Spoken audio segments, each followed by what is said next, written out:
Okay, I think this is going. Yay.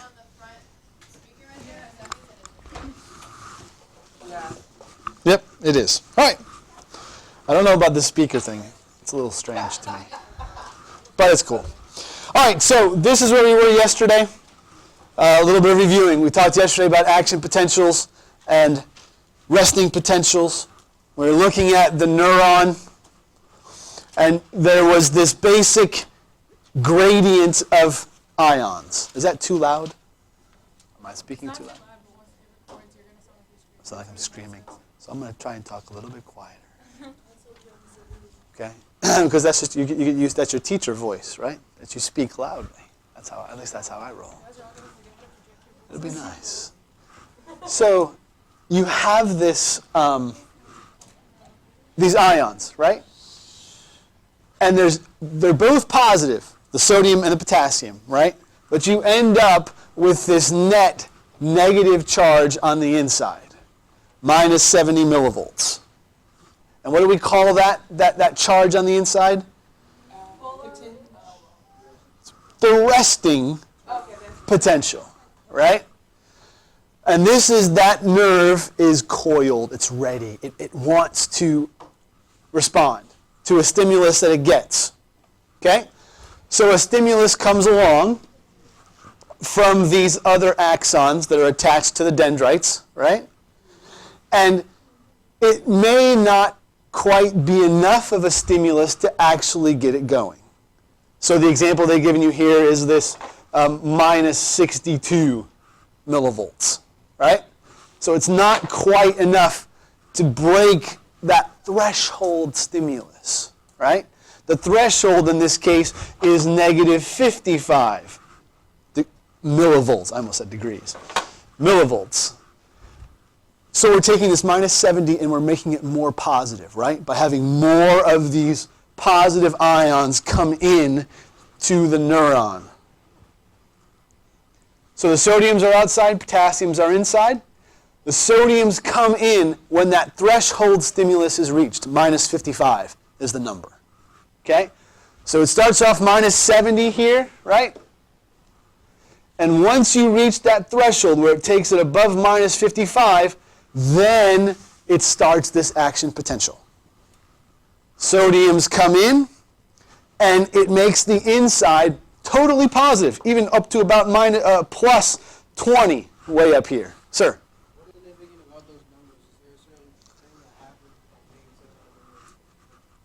No, this is like, you know how there's 110 volts in your light socket?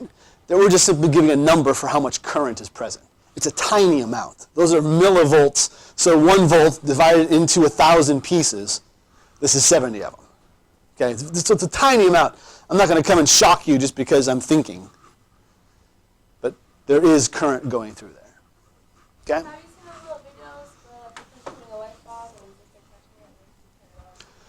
Sure, that's not quite the same thing. That's electricity that's built up like static electricity. When I scrape my feet like this and then I touch Andrew, I can shock him. Didn't get you, unfortunately.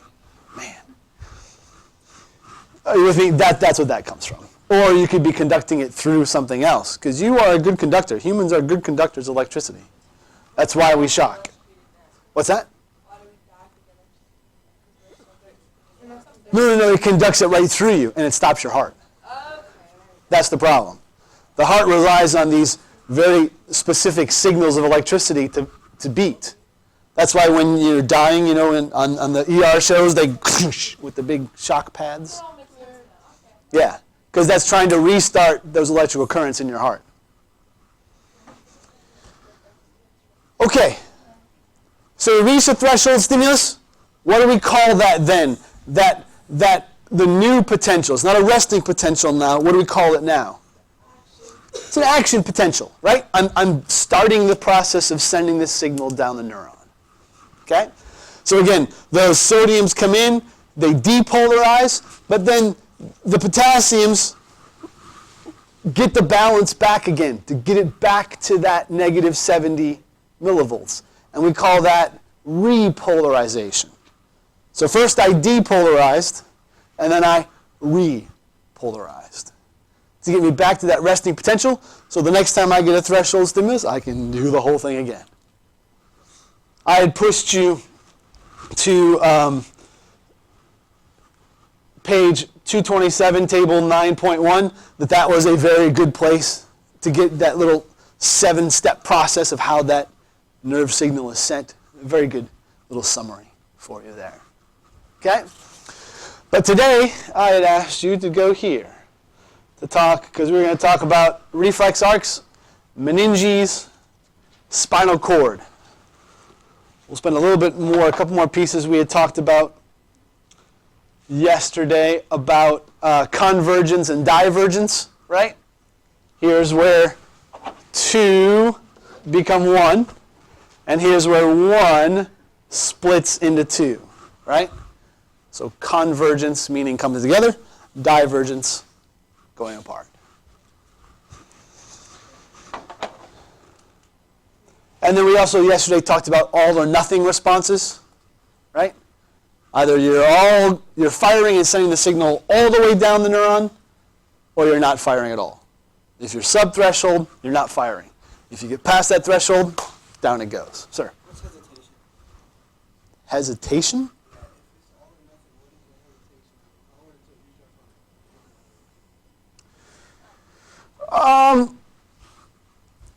That's more of a mental, that a part of your brain has like overridden another part.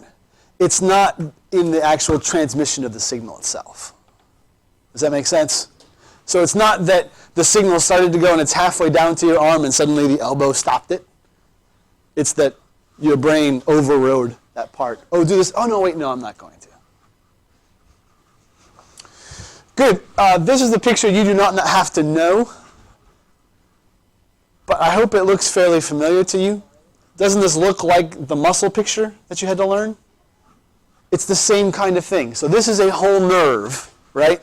When we dissect our cats, you'll see these nice little nerves, okay? And this is what they're made of. Each of those nerves is bundled up into a bundle of nerve fibers. And then the bundles, each of those bundles have all of these other different axons that are in them. And you can see they're bundled into things called fascicles, just like the muscles are, right? So same kind of concept, right? I start with just this one little axon, and I put a bunch of axons together, and I get this one nerve fiber, and I take a bunch of those fibers and put them together into one fascicle, and then a bunch of fascicles together, put them together, and that makes a nerve. Does that make sense?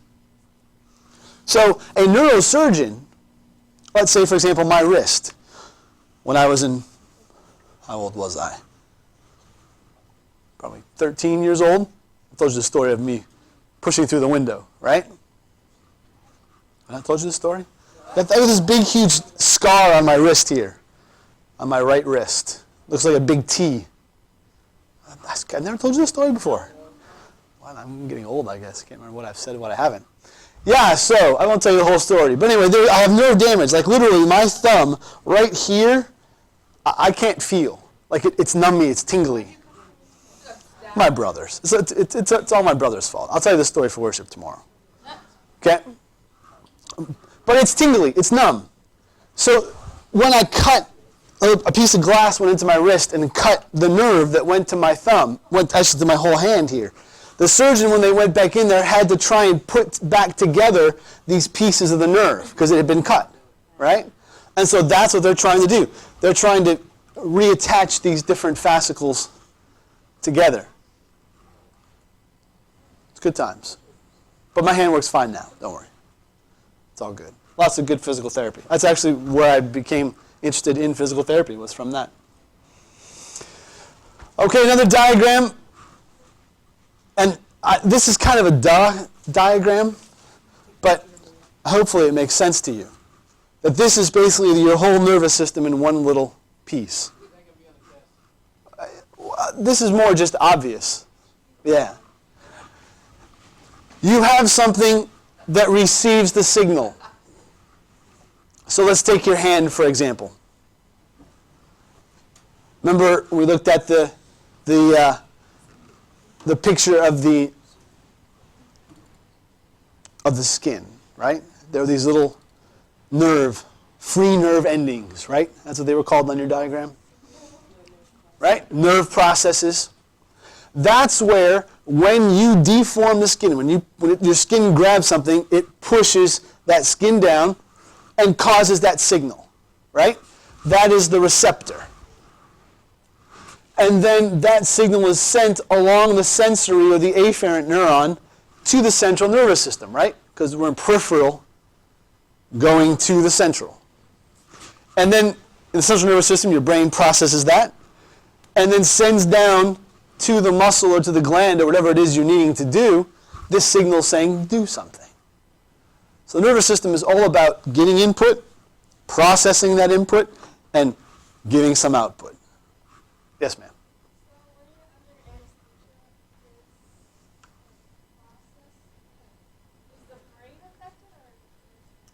It's a great question. It's both, to be honest. Okay? Their point is they want to both block this path, and that path. Okay? So that you can't feel anything, nor can you control and move things. Remember we talked that there are some people that, unfortunately, it doesn't work, right? So it blocks this path, still that motor path is blocked, but the sensory path is not. And so in the absolute extreme cases, which is very rare, you can't do anything. You are paralyzed. You cannot move, but you feel everything. And that's right. Exactly. Terrible. Again, extremely rare, but it does happen. Yes, ma'am. So, do all the senses go all the way back to your brain?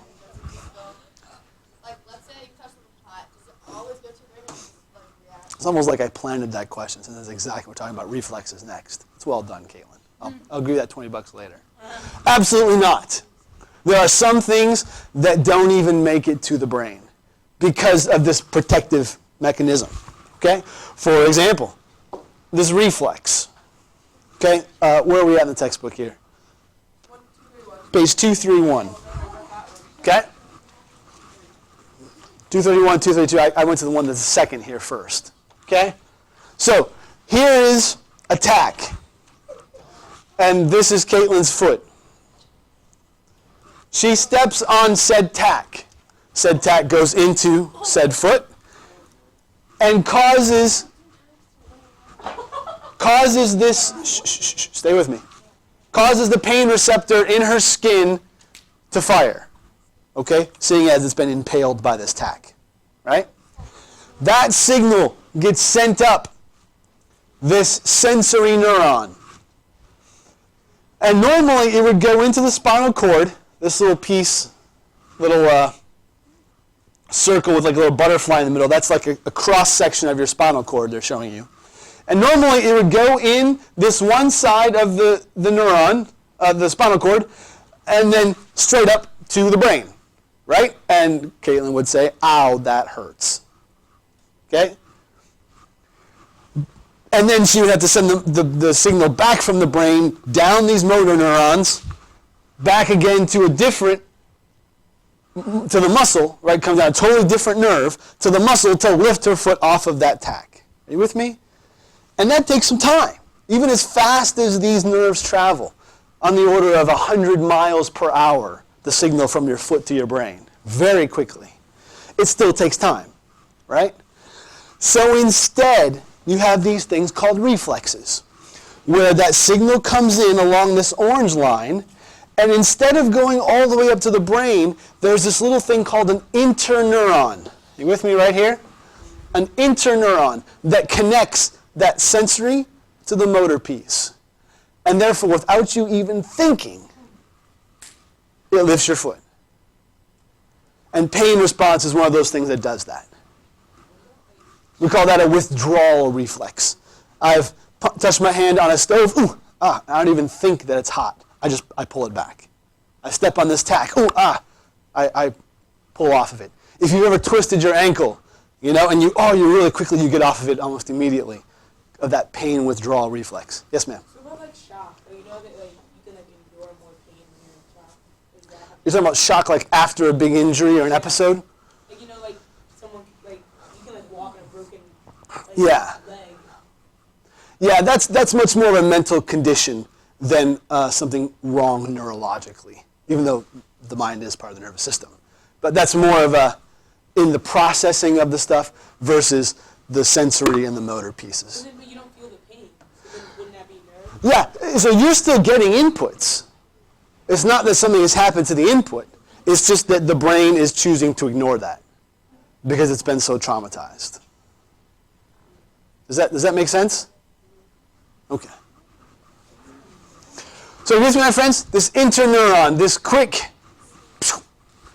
comes in, not even to the brain, right back and cause you to do something. You're probably more familiar with these kind of reflexes. Does anybody know that they have good reflexes? I had a good reflex just now. A good reflex? Good. Any? Shh. I'm talking about like when they hit your knee reflexes. Oh no, I don't know. Somebody willing to let me? Someone willing to let me demonstrate? Oh, I got it. Got this. I love Reflection or not, though. Have a seat.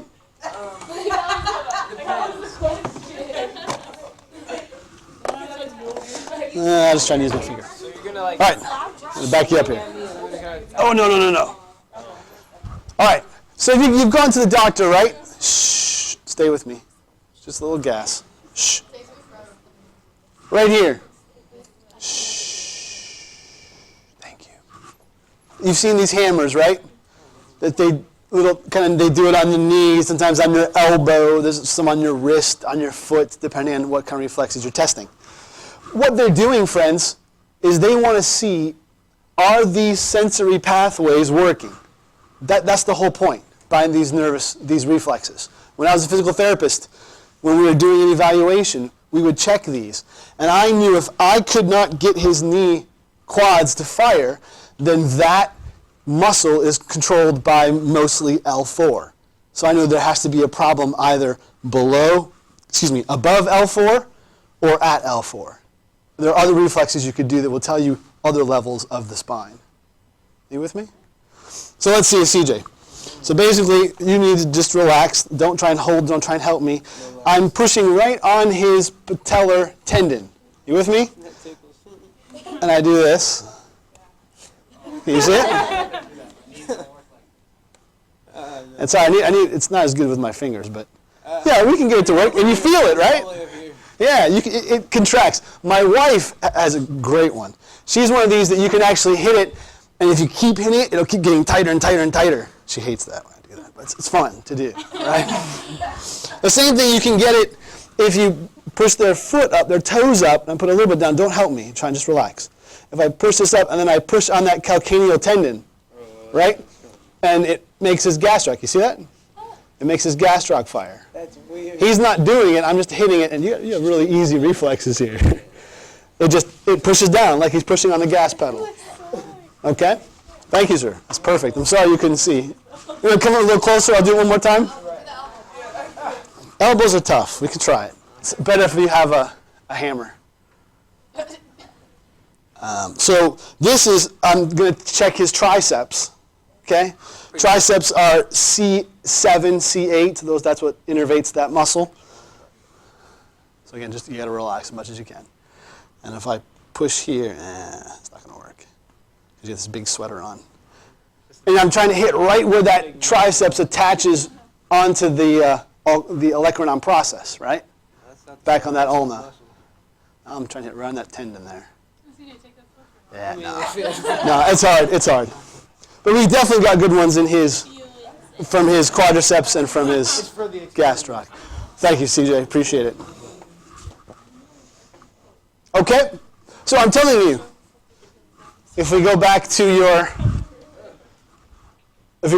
our areas to focus on, reflex arcs, how they work, and 2 examples. That's what we just covered, right? 2 examples being the knee, of course you could use elbow, you could use gastroc, and the withdrawal reflex, okay? How do they work? Input comes in, does not go to the brain. That's the key point with reflexes. You don't think about it. It just connects through that interneuron and goes right to the muscle and causes the action. Questions there?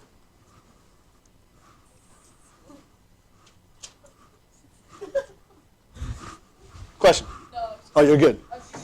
Good, thank you. Okay, back to our list. Shh. Next we get meninges. This was covered when you were learning that little piece about the brain. Remember that diagram you all memorized? And everybody was asking what meninges were. And is it related to meningitis? Absolutely. Meningitis is inflammation of these meninges. Can you see? Here are our meninges right here. Okay? And there's 3 different layers of them.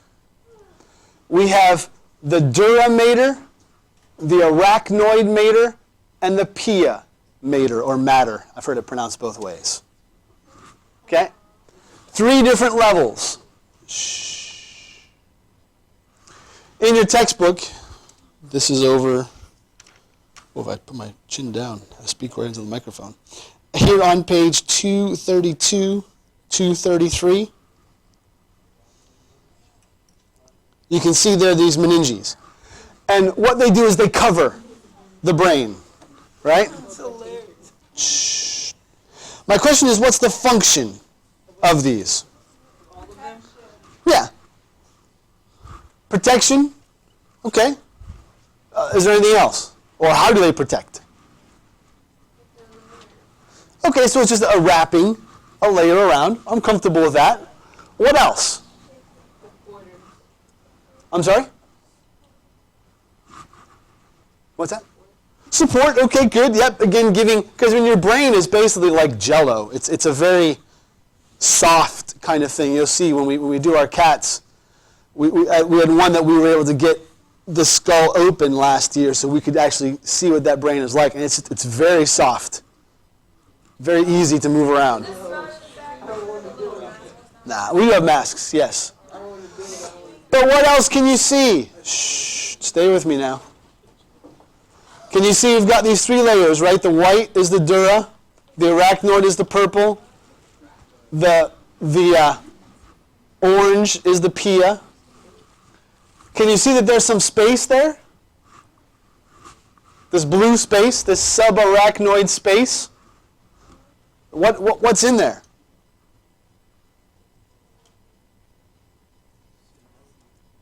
It's not synovial fluid, but it's close to that.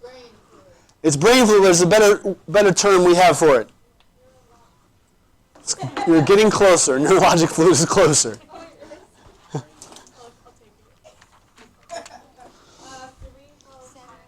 Cerebral spinal fluid. Have you heard this term before? Cerebral spinal fluid. Is that like a spinal tap? It's exactly what a spinal tap is doing. This is fluid that flows along the outside of your brain in these meninges, in the subarachnoid space. It flows in your brain through the ventricles. We'll talk about those in a minute. The ventricles are spaces in your brain. It actually flows down into your spinal cord, all the way down to your coccyx. Well, not quite all the way down there, but all the way down into your sacrum. And then back up. It's a system that moves this fluid all through.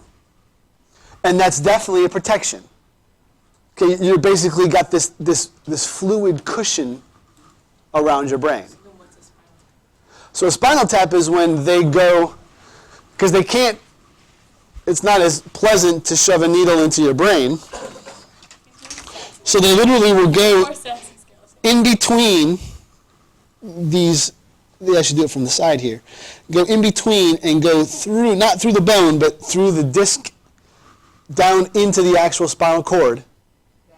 Into not even just the spinal cord, but in that spinal cord there's a central canal. We'll show that in a second to you. That's where the cerebral spinal fluid is, and they put a needle into there and they draw some of that fluid out. Is it painful? Yeah. You're testing for various diseases. You can test for meningitis this way. You can test for, there's cancers that use this. Leukemia, that's what the word I was looking for. That's a big one that they'll do that for. Yeah, not a pleasant thing, but it is very painful. Because again, you're taking a needle about, this big, and you're trying to get this fluid out.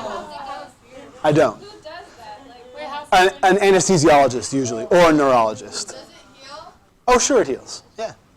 Is that what And I was just going to say, ladies, if you're going to have a child and have an epidural.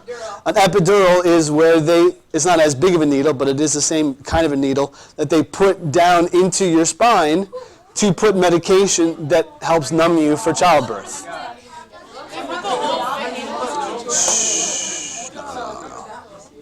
Yes?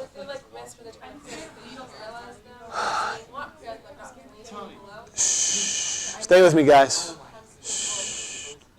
The question was asked, if they miss, can they paralyze you? I'm sure there is a small possibility of that happening, but extremely rare. But that would definitely be a suable offense. Yes. What's that? All right, yes, so all right. No.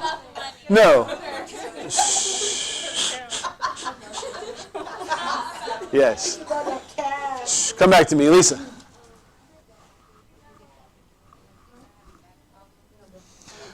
Okay, so she's saying, I need your attention, my friends. Lisa's saying that she's heard that there can be back problems that can occur from this. It is true. You can get some pain that does linger around.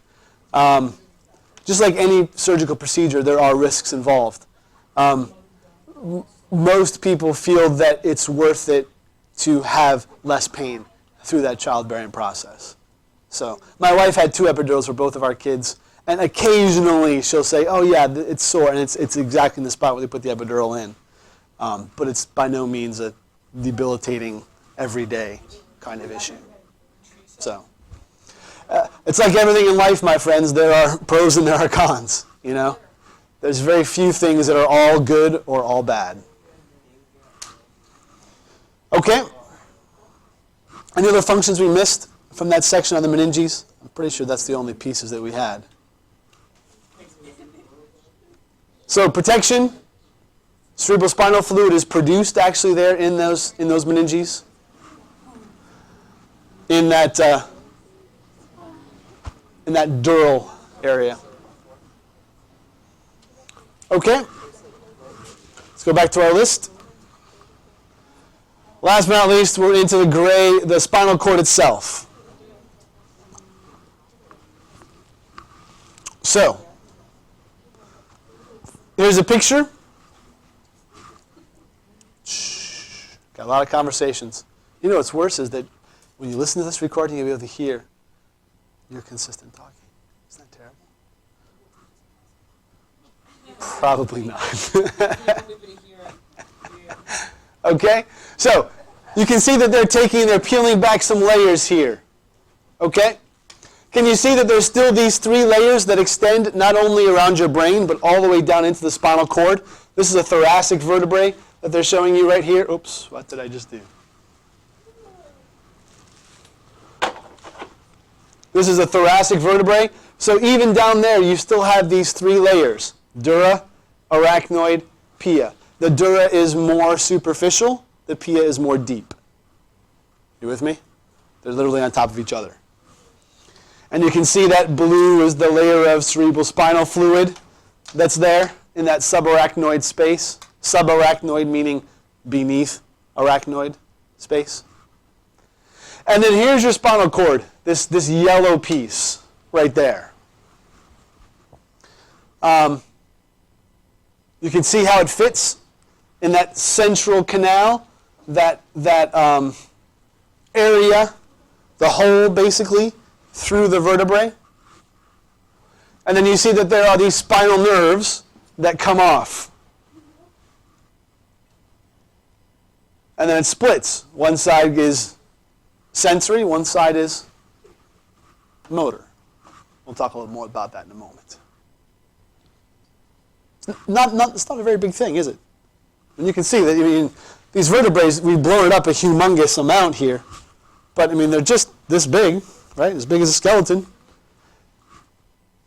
So this is actual size, and that's the size of how it's blown up here. So this spinal cord is very, very small. And yet, it's the lifeline, right? It's the communication line from your brain to and from your brain. Okay? Another picture here they're showing you that it really does extend all the way down almost into the sacrum. Different people have different spots where it ends, the actual full big cord ends. There's definitely an enlargement in the lumbar spine, but sometimes it does extend further down there. It's just like a... Yeah, I know, it's just weird without a body Okay. there. Like, it just looks really weird. I got you. So here is a spinal cord. Okay? If you're looking at your sheet, areas to focus on, they were talking about the gray matter and the white matter. Can you see that this is gray? Gray matter, right? I don't know why this is continuing to do this to me. The gray matter, and then everything else is basically the white matter, even though it's kind of a yellowy color. So here's the big question. Why is some of that gray and some of it this yellowy white? Think about what other pictures we've had with yellowish colored things on. Good thought. Well, you went to the wrong place, but that's a good thought. It's a good thought, because you're right, adipose is definitely that yellowy, fatty, nasty color. But in this chapter, the brain, sure, the nerves. What about the nerves had that yellowy color? The wrapped thing, the myelin. You've got it. Okay? So these areas, stay with me. The areas on the outside are all neurons that are wrapped in myelin. And you can see that's most of the nerves that travel down that spinal cord are myelinated. But the gray parts are unmyelinated. And it kind of looks like a butterfly, doesn't it? That's what I've always thought when you see this cross-section of the spinal cord. Kind of looks like a butterfly. So gray, unmyelinated, white or yellow, myelinated. Okay? Let's keep going back to our sheet here. I'll flip it here so that our friends watching this later can take a peek. So the shape of it, what's the shape of the gray matter? Like a little butterfly, right? Looks very nice. Okay? What else do we need to know? The central canal. So take a peek back here. Can you see this central canal? Stop. The central canal, right down the middle. Give me 2 seconds here. Here's what I want you to do for tomorrow. We're going to continue on. Page 236 to 243 is the reading. Oh, please don't get up until I tell you you can go. That would get me upset. Thank you. I want to make sure that you've read. I'm telling you, friends, it'll be much easier if you're consistently with me as we're going through this rather than me presenting this to you for the first time. Okay? I can tell you did some reading, many of you this time, and I liked it. Or it's much more interactive. Okay? Adios. I do.